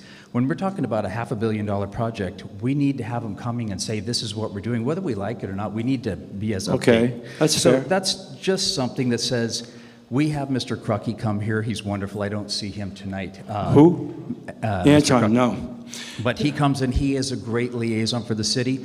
But if you could pass these things, either having people come and talk to us about the various projects and keep us really informed and up to date, then you don't have this backlash. Or you could go through Mr. Crucky. The other thing Well, let me tell you right now, we believe in trying to be as transparent as possible. We don't hide anything. We're trying to put as much out there as possible. I say it all the time, and my former news director, Scott Humber, director of communications, we need to communicate. We spend a lot of time on communication. We're trying to do it on every level. You know, so just know that, all And I right? Nobody's appreciate- trying to hide anything. No, I know that, and I realize you guys have such an hard work, and we really appreciate it, the citizens. You are us. We are you. We're Absolutely. one city here. We're working together for the best that we can. We really do appreciate that. So what's the big idea, Winston? Because I want to get through the people in line. Go ahead. Okay, so one thing, can we remove the eyesore at the beginning of here? This is a construction zone for 8 years. Let's move those pods back into the unused middle parking lot so that we can restore it to the preservation land that it's intended to be. Right at the entrance of the golf course. It's been there for 7 years, and it's just a construction zone for Alawai and other things. It can be moved very easily right in the middle. It's actually a locked-off parking lot that nobody uses at this time. Tracy, you know what he's talking about? The staging area, okay. Other thing is, so, and maybe this exists in some way or form inside of the city, but I know organizations like the Outdoor Circle or other organizations and neighborhood boards might be involved with something like a Kokua Kapahulu or Kokua Kaimuki, where we form either through the Neighborhood Board Association, and we granularly go through the neighborhoods and look for stuff. Let us be your eyes and ears on the ground. Here's a hole in the sidewalk someone's going to trip on. Here's a place where a tree needs to be Winston, planted. have at it. Look, in every single district we've been at, we've been encouraging communities to take back their neighborhoods. Yes. You know, we've been encouraging that at every level, and we've seen it, and I've gone out. I've walked out in Nanakuli and Mililani, in Waianae, and I've seen these groups really being very proactive, okay? So especially here inside the urban core, absolutely. So maybe it's something So what do we you could need from more us? I can bless it formalize right inside now. of the city, where we have a direct liaison, so we find Okay. out, okay, here's this, that, or the other. Here, pick your direct liaison. Take it. No, I'm just kidding, Winston. Well, okay, we'll come back to you. Okay, thank you, Mr. Mayor, and thank you all for coming tonight. We're going to be here after when we finish at 8 o'clock. Thank We'll you. be here. We'll set that up. Thank you. Appreciate it. Thank you, Winston. Okay. Yes, ma'am. Good evening. My name's Elizabeth. And side comment, I just want to say, Ernie, you're my hero. Thank you, and thank you all the Red Hill people. But that's not why I'm here. I'm here because I'm a bicyclist. I know that it's a current focus of the city and the state to make biking safer. And I just want to give some feedback about one specific behavior that is currently illegal, but I still encounter every day that endangers my life, which is when people are pulled over in bicycle lanes. It causes us to unexpectedly and suddenly veer into vehicle traffic.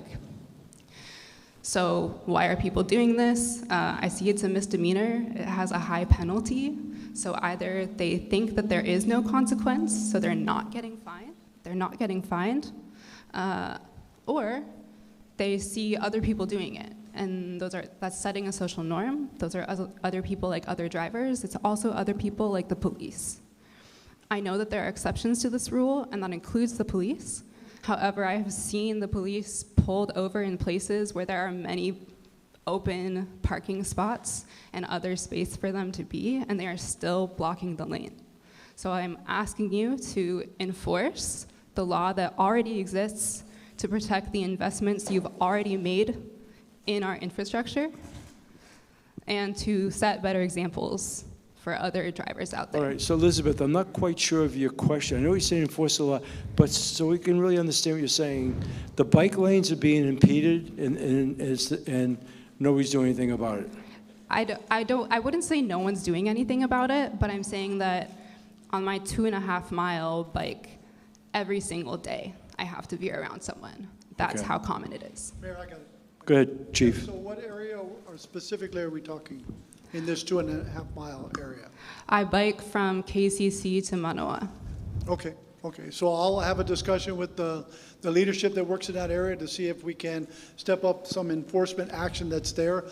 The unfortunate thing is we have people here in our communities that don't care about everyone else, and so they do things. And while we can't be everywhere, that's not an excuse. We will do our best to make sure, one, we're not blocking, unless there's an investigation or something going on, that the police need to be that close to the area. There's a reason for that, but I will have a discussion with the leadership team here to ensure that we're helping you. Thank you. And stay safe on your bicycle. I appreciate it. Elizabeth, thank you. Thank you. Hi. Hi. Thank you. Good to see you again. Linda Wong, Diamond Head Neighborhood Board. I'm not representing the board, though. I'd like to thank you all for coming out to see us. We really appreciate it. This is the way to do it. The police, I wanted to especially thank the police for the Honu program that they did by themselves and actually manned it and know if it's going to come back. It seemed very successful to me. Oh, thank you, Linda. Yeah, it was really good, and for them to think it up, do it by themselves, and then man it, you can't get better than that. It's great to hear. Yeah. So I think we should consider mobile showers for the homeless so they have more that's worked in other cities, and it gives us the homeless some self-esteem so they care about themselves, think they're good enough, and then we'll actually turn around. Yeah, we're having a lot of conversations about mobile showers and actually lavatories too. Yes, yes, that's... Look, and I think anything you heard from us tonight, we're trying to deal humanely. You are. With our homeless challenge. Yes. And give these people their dignity, even if they're whacked out of their minds because they, we're trying to do this in a way that... It's humane. Yes. Yeah, I see that, and this is the only thing that's going to work. It might be long-term, but it is the only thing that will work. We've looked at the cities where it's working really well, and that's been the tactic. That really has been, and that's why I said earlier about just kicking people around doesn't work. So it doesn't. We're going to try to provide them service. I think I'm going to go on. I'm going to add something that Mike said. And I don't have the governor in the room with me, but I can tell you that we've had a lot of conversations about unprecedented collaboration in creating facilities, using city facilities, State Department of Health, their wraparound services that Mike talked about. We're just about ready to start putting a whole lot of stuff like that together. Okay. So I was very pleased about the Queens thing. It's the right way to go. Yeah, yes. The houses, the little houses in Waimanalo are working, and that's where they started. Yeah, what Auntie Blanche is doing out there. Yes, and that's what it is. Yes. She. And we're aware of the stuff that's working, and what Twinkle's got in Waianae and stuff, and what James Kushiba now what the state has already done out in Waianae as well. There's got to be more of that, but that's for people who can sort of handle themselves for the most part. We've got other people that we just have to help. It's hard. It's hard. Truly, duly, mentally ill and addicted. So it's a hard job. Yeah. Thank you. Is there a question? Yeah. Well, I wanted to know about the Honu program, so I guess you'll get to that. And I wanted to thank whoever was akamai enough to make the Crane Park into a police station, because that ended years of grief. And then, of course, Leahi Avenue. The refuge company where we live will not give us a new dumpster. They said, I think that in the contract that we pay for, they would, Well, you have to take that, but is there a private dumpster company? I don't know, is that one you said, Westwater? Aggregated. You have to take it up with them. I did. And you, because you've been so nice, I let you go. You just broke all the rules. You won 3-4 questions here, Linda. That's okay. I'm going fast. I want to get to the woman behind you because we have about 30 minutes left. Okay, well, just remember that. Thank I'll you. remember it. Linda, I'll remember it. Thank you very much. Yes, ma'am. Thank you. Hello, my name is Arlene Velasco, and I'm a neighborhood board 5 member now. I just got on this last few months ago. Thank you, Arlene. And you're welcome. And then I am also a member of volunteer with the Surfrider Foundation. And my question is regarding the conversion of cesspools to septic tanks, or not just septic tanks, but to other means of dealing with our sewage. The Blue Water Task Force at Surfrider has been supplementing DOH's testing for probably the last 7 years. We've seen a real trend to very dirty, polluted seawater around the entire island. And this is a trend that is very disturbing to me. I see a decrease, I'm an ocean swimmer, I'm seeing a decrease in fish populations around. We swim all over the island. And my question is the city trying to look at the bigger picture of the cesspool problem and address it? I know that their bill is 2030 and to move it forward, but I think that unless we actively include our wastewater management infrastructure, that we, with seawater rising, we're going to No. be swimming in our pollution. We have, Michael, get up here. Hurry up, Michael, I need your help. No, wastewater, I have to tell you, being new to government, the subject of wastewater is a huge subject with the city. It's a and its huge treatment. issue. We've got, a multi-billion-dollar project going on at Sand Island, but you bring up the septic tanks. That's a really major problem. That's been a long-standing structural issue here that's not easily solved. Yeah, But Michael, go ahead. So thanks for that question. It's a really important question and an issue that's only going to get, I think, more and more. It's already got a lot of attention, but it's only going to get more and more attention as we get closer to the state's 2050 deadline to eliminate all cesspools in Hawaii. Just for a little bit of background that you probably already know, there's 80 to 90,000 cesspools in the state. We're real fortunate on Oahu. How many cesspools again? 80 to 90,000. 80 to 90,000. And that's just raw pits of sewage. Yeah, it's a problem for Hawaii Island, much more than Oahu, fortunately, unfortunately. We only have about 15,000 or so here, but it's something that we're looking at very carefully. We participate. The cesspool issue is kind of managed by the State Department of Health, but all of the counties are going to be the ones who are really at the forefront of helping solve the problem, the cesspool problem. So we just wrapped up our participation in a cesspool conversion working group that involved all the counties coordinated by the state. And there's legislation actually this session that will hopefully be signed into law that'll prompt the counties to adopt plans, more concrete plans for conversion. We are in the process here of approaching it from multiple points. We're building sewers in communities that are currently unsewered. In fact, we just kicked off a project in Eva Beach that's going to bring sewer to almost 1,000 homes in Eva Beach. We're doing it in Kahalu, a couple more places on the North Shore as well. So we're gonna hit it on that front by sewering neighborhoods, but we're also looking at how we can. It's also not practical to construct a sewer out to every single home on Oahu, and including homes that have cesspools. So we're looking at how we can not necessarily build sewers to those homes, but help them convert their cesspool to an on-site treatment system that is contained and doesn't have just raw wastewater seeping into the ground. Yeah, we've been, as a member of the Blue Water Task Force at Surfrider, I've been getting a lot of complaints from the West Side residents about Pokai Bay, in particular about the pollution there. So, and there's a lot of cesspools along that stream bed that feeds into that bay. We've gone out there to look at that. That's ugly. It's ugly out there, and it shouldn't be. It's such a beautiful place. It's a beautiful place. I know. All right, Michael. I'll just mention too that Waianae is also another community where we're going to be building new sewers too. So yeah. Okay, thank you. Yeah, and best I can tell you, we're throwing everything we can at it. I think the state is as well. But this is a big issue for the future of this island. I could tell you, what's happening out at Sand Island, which is going to be, I guess, finished by 2035, is really it's a multi-billion-dollar project, and we broke ground on it earlier this year, and it's going to be really something. But we can't get it done fast enough, is what I'm saying to you. Yeah, it's urgent. Yes. All right. Thank you. Yes, ma'am.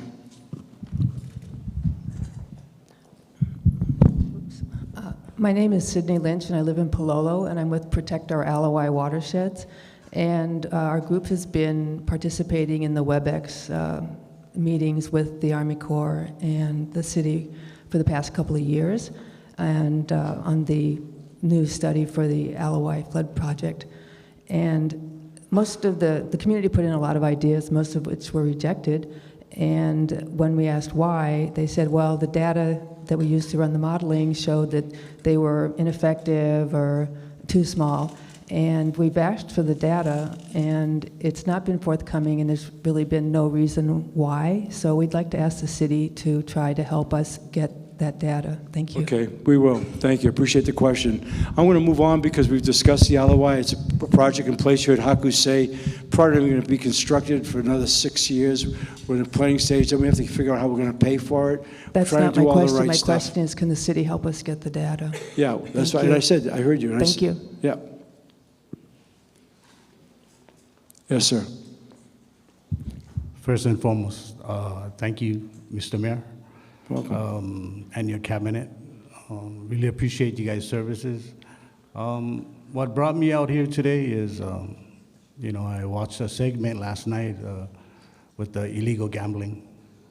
So my topic today is, I'm not exaggerating or making things up, but I'm going to talk about aerial fireworks, illegal ban of aerial fireworks. Aerial fireworks, Yes. okay. So administration after administration, chief after chief, for 2011, I believe the city council, the state legislature. So this ban is on the books. There's no reason why we need to, ask ourselves why it keeps happening. But to root out, conspiracy and corruption, it has to be on someone's watch. And I'm not particularly saying it's this watch, but if you're gonna, I was literally like screaming at my television last night. It's an inside joke, but I only have one flat screen. I didn't want to break it, but I was yelling, what are you gonna do about the aerial fire? How are you gonna root out? What would you do? Organized crime. And I'm referring to organized crime, corruption. That's the only way these things get here. It doesn't grow on trees. We don't plant it. Okay. But I just want to, encourage that we, highly recommend the federal level, maybe, FBI, let them take the lead in getting down to the bottom of this. And I'm referring to the ports, yeah, the Okay. containers. And we know that. This really has a lot to do with that. I mean, is we don't have enough police officers. And it's nobody's fault. I'm not putting no blame. No, we get it. I All I'm understand. saying is either you legalize it or you don't. I don't think we're going to legalize it. But I know. Okay, sir. Sure. Just because I want to move on, but Chief, go Go ahead. It's something we've actually talked a lot about this. Yeah, so I know that Major was on the television the other day talking about fireworks. And so we're working with our federal state partners because it's on the docks, which is a state property, and they have jurisdiction. So we're working through this. We have some ideas how it gets here. We know a lot more than there's a lot of information out there on how it gets here, whether it's organized crime or not, that I'm not sure of, but I'm pretty sure we understand how it gets here. Now the issue is, once it gets here, how do we get it back out of here? And so we're working with our federal and state partners on all of that. I'm not going to say we're going to solve it this year, but we're going to do our best putting together a task force to help the situation. But I agree with you. We need to legalize it or don't. But there's no way that I have enough officers in the city, county of Honolulu to stop every individual that's firing them off. It would just take all 2,000 of us to do that in one night, and then we'd all be in the station typing, and still there'd be fireworks going off. So it's one of those things it's very difficult. It's a complex problem, and unfortunately there's a large demand here. So how do we help with that demand? How do we shut off the demand to use the fireworks and then shut down the fireworks coming in? But we're going to work on it, and we'll do our best. Yeah. Look, it's frustrating to have a law in the books and get rendered impotent, seemingly, because it's all over the place, right? We don't like it.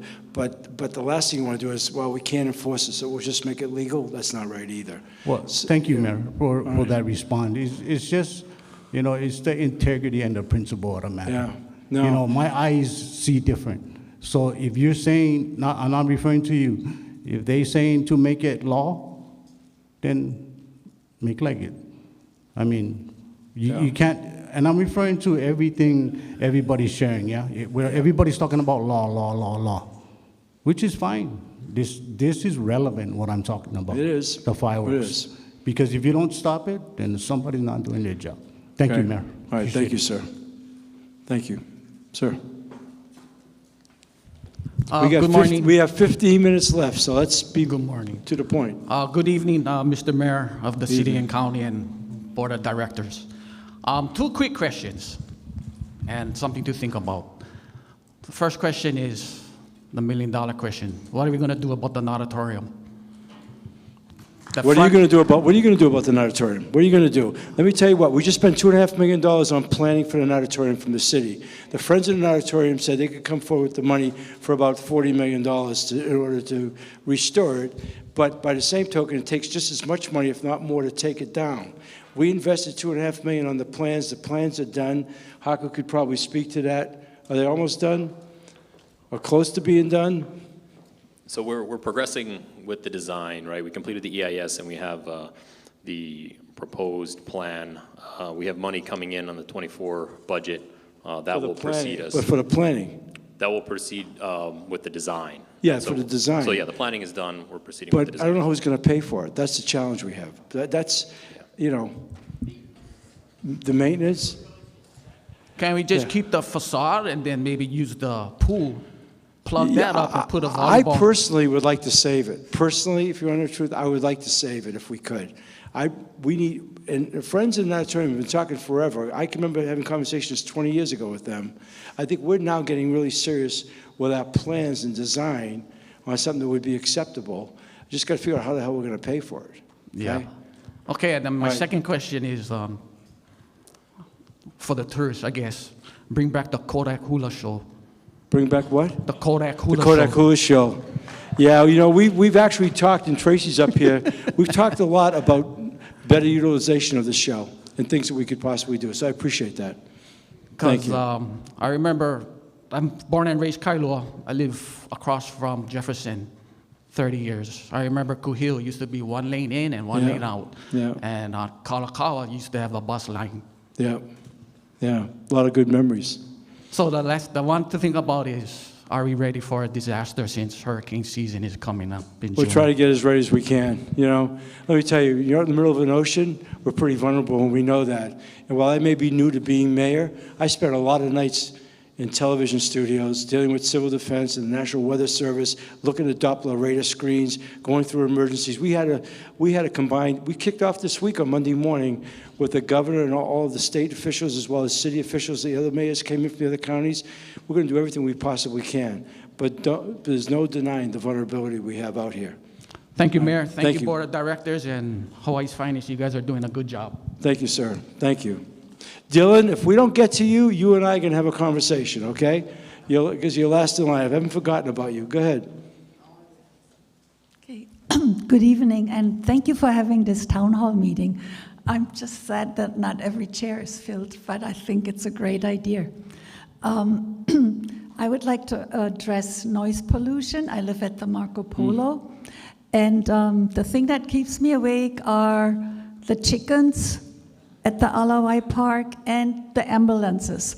And my quick question tonight, and I guess to the gentleman on the right, Ian, do the ambulances have to be at the decibel, do they have to be as noisy as they are in the middle of the night? Because after 12 o'clock, there's hardly any traffic on Alawai Boulevard. Interesting question. And Ian, come on up and you can answer that. There might be a rule about that. I don't know. If you were in the ambulance, would you want the siren on or off? I want them off, or at least turned really low. And it's a tourist area, and if we want tourists to come and spend a lot of money, I don't think they like being woken up in the middle of the night as many times as I am. Okay. Thank you for the question. The ambulance noise, the lights and sirens is our first responder community that we do go out there, and part of it is for our safety as well as your safety. There are laws out there about us driving with the lights and the sirens on. It allows us to clear an intersection. It allows us to let you know that we're coming. Sometimes sound travels faster, the light, depending on the situation, and especially at night. So we try to make sure that as we're responding down Kapiolani Boulevard, especially since you said Marco Polo, that is a long stretch of road. So it does become a little dangerous when vehicles do pull out of their garages, they pull out of the side streets. So we can always look into trying to be more, driving with more due regard and due respect to the community out there. But at this point, we still need the lights and the sirens, because again, they're using the lights and sirens is because there's somebody that's critically, we're either responding to or that we're critically transporting. I understand that. Do the sirens have to be as loud at night as they are during the day? I honestly do not have an answer for you that, and we can look into it. That would be good. Thank you. And Can't do much about the feral chickens. okay. Can't do much about them making noise, but noise pollution has been a big subject with us in a number of districts, and we've talked to the police department about that. With the loud boom boxes, we're trying to deal with amplified sound, especially in the Waikīkī area. We've talked a lot with our police department on enforcement of that. Okay, thank you very much. Now, let me just say one thing for what it's worth. I live across the street from Straub Hospital, the emergency room. Okay, that's where I live, and I hear ambulances all the time. And as far as tourists, I've had the privilege over my life to stay in a lot of fancy hotel rooms in a lot of major cities in the United States. And every city you get into, you get that ambient sound. So I would just say, I don't think it's a deterrent to tourism per se. I hear what you're saying. I know what it's like to have ambulances in the middle of the night. I empathize with that. But I think if it was you in the ambulances, which is why I said that, and I wasn't trying to be flip, but if it was you and your life was on the line, you'd want to get to that hospital as fast as you could. True I think that. that's true. True that. Okay. But ambulances come particularly often to the Waikīkī area because I guess a lot of... I don't think they come anymore. They're taking them to the hospital I live across the street from. I'm just trying to tell you. I'm just trying to tell you. And I live, because I live right near Straub, I live right near Queens. The same ambulances come by. So I understand. All right, thank you. Thank All right, sir. Good evening, Mayor. My question has to do with a proposal to take away a lane of Ala Wai Boulevard for a bike lane, take away one of the travel lanes of Ala Wai Boulevard to make it a bike lane. So we go from 3 to 2 lanes. And the impact that that's going to have on the 10 million cars that use Ala Wai Boulevard every year. Recently, we've had several discussions of this at our neighborhood board, and they've had public meetings about it. Recently, the department came up with a count of the number of bicycles that currently use Ala Wai Boulevard, and it was 168 bicycles a day. So for 168 bicycles a day, we're going to... No, don't jump the gun. I got to tell you right now, I don't like that plan. Okay? I don't like that plan. I was just talking about that today, and Mike Formby will tell you that. I don't like that plan. I only heard about that plan recently. I travel the Alawai a lot. I've done it for years.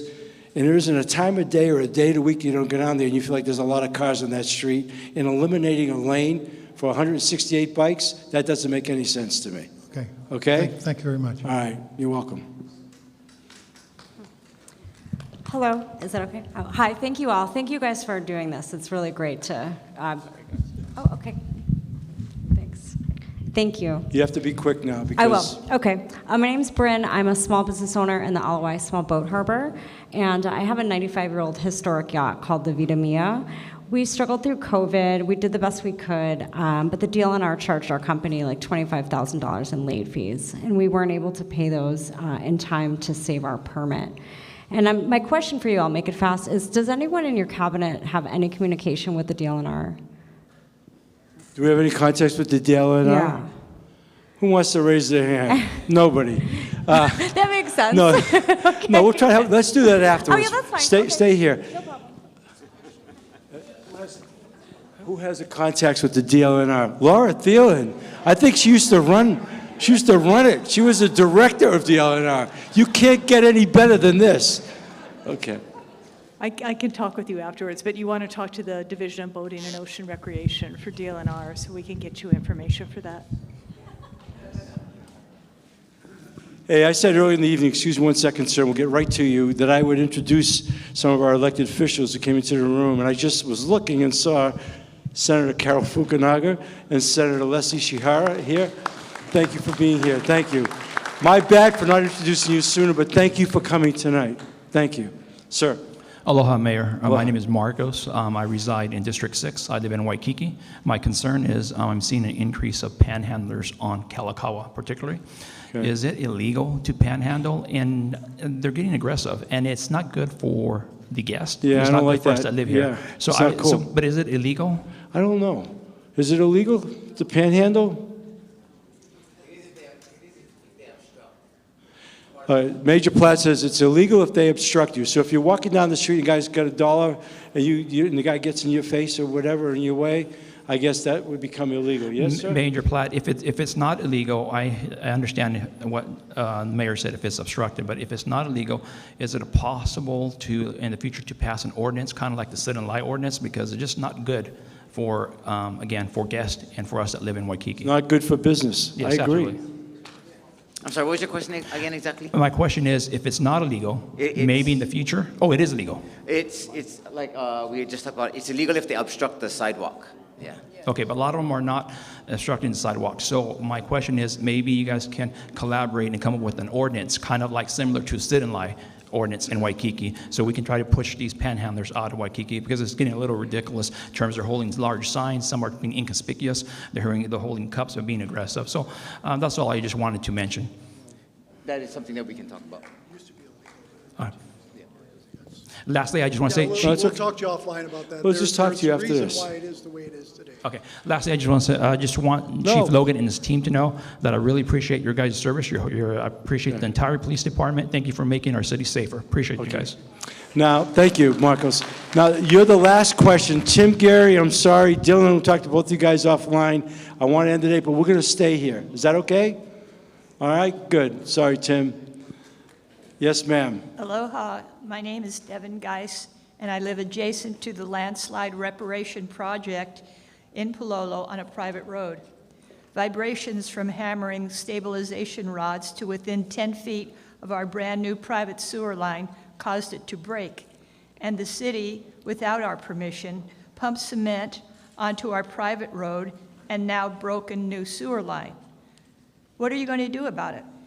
Also, what can be done to get the city to condemn number 2221 Kuahea Place, which has a collapsed house on it and owns the part of the road on Kuahea Place that is collapsed?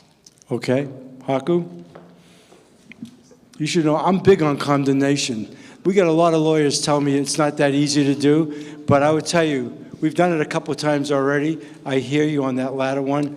Haiku, what do you want to say? No, I appreciate the question, and I understand the situation that you're in. Unfortunately, there's not a lot I can comment on because there are active claims against the city, and I have to leave it to the lawyers. About the potential lots that the city would need for a project.